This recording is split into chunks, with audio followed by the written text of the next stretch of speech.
Bonjour, bonsoir et bienvenue dans cette vidéo d'introduction sur la fondation SCP.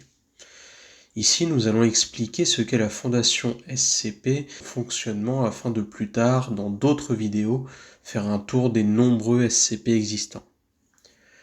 Dans un premier temps, la fondation SCP est une organisation secrète à laquelle les gouvernements du monde ont confié la tâche de confiner et d'étudier tout individu, entité, lieu, objet ou phénomène contraire aux lois naturelles, donc appelé objet SCP ou plus communément SCP.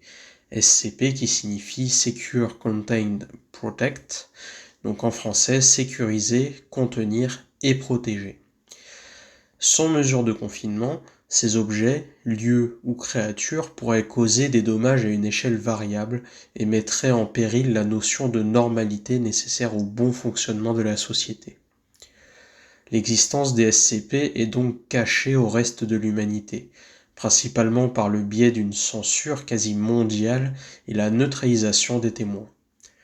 Les agents de la Fondation sont chargés de la récupération et du transport des objets SCP, jusqu'à des installations sécurisées où ils sont étudiés par des chercheurs afin de trouver un moyen de les neutraliser ou d'utiliser leurs effets à bon escient. Donc là, l'objectif, on peut le voir, ce n'est pas de les détruire ou de les tuer, mais bien de neutraliser leurs effets ou de les utiliser à bon escient.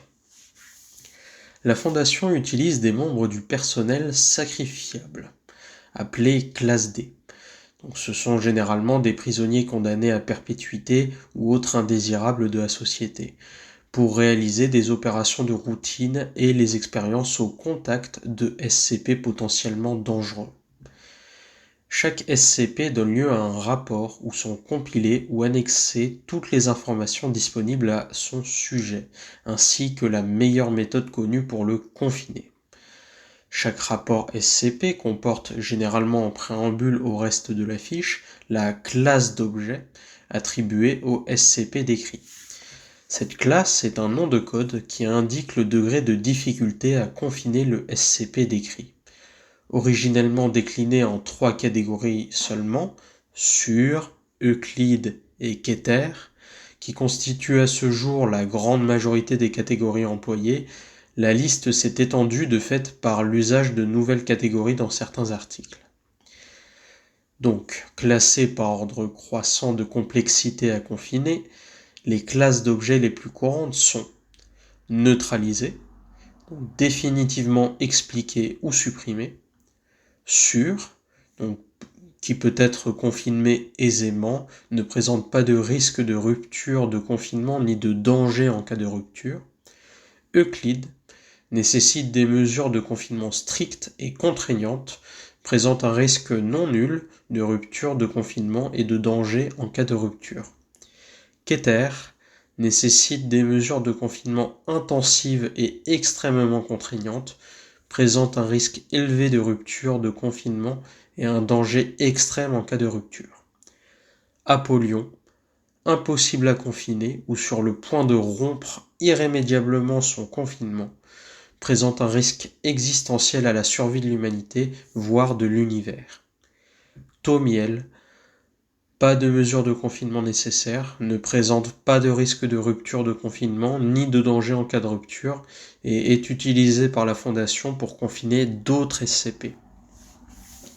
À ces classes standards s'ajoute un nombre important de classes uniques ou peu réemployées, regroupées sous l'appellation collective de classe ésotérique.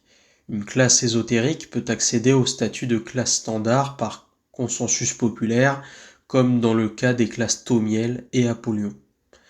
Certaines autres classes peuvent aussi indiquer le statut d'un SCP, comme expliqué. Donc c'est un SCP dont les propriétés initialement perçues comme anormales se révèlent être explicables par la science, ou dont les propriétés anormales ont disparu, ou en attente. Donc c'est un SCP n'ayant pas encore reçu de classe d'objet en raison de la difficulté à le classifier. Cette classe d'objet ne désigne pas un récit encore en construction. Donc voilà pour cette petite vidéo d'introduction, j'espère que ça vous plaira. J'espère aussi que vous serez présents durant cette grande aventure où nous étudierons tous les SCP. Donc je vous dis à très bientôt pour commencer cette étude des SCP. Au revoir, merci, c'était Atlas.